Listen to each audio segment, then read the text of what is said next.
There is a place in the American West where the mountains meet the sky and the forests stretch for 100 miles in every direction.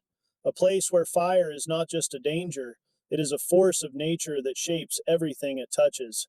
And for over 60 years, a small, elite group of men and women have walked straight into that fire on purpose, carrying nothing but hand tools, chainsaws, and the kind of grit that most people will never understand. They are the Lolo Hotshots, and I have a personal connection to this story. I moved to Missoula, Montana in 1993. My first job was as a lineman for North Star Aviation, the FBO, the fixed base operator at the Missoula airport. What most people do not know is that the Missoula airport is not just a commercial hub. It is the operational heart of one of the most concentrated wildland firefighting ecosystems in the country. The Lolo Hotshots are headquartered there. The smoke jumpers have their base nearby. And sharing a hangar with North Star was Neptune Aviation, the company that operated the PB-4 Y-2 bombers, the old military retardant planes that flew direct support on active fires across the West.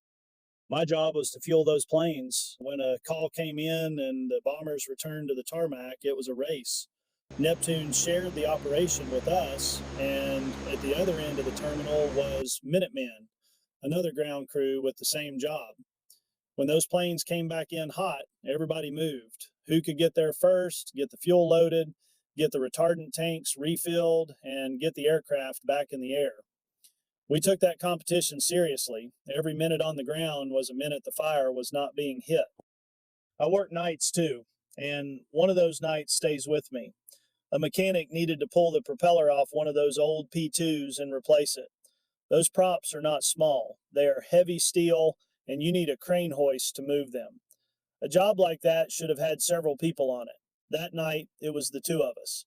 Just a mechanic and a kid from Colorado who had been working around aircraft since he was 16 years old. We got it done.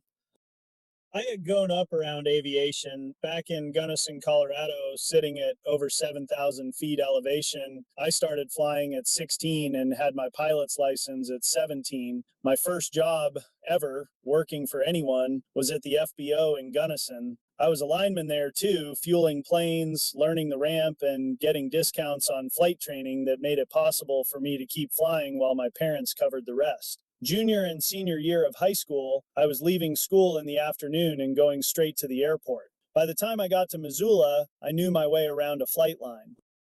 So when I started meeting the smoke jumpers, I was not a civilian looking up at them from the outside.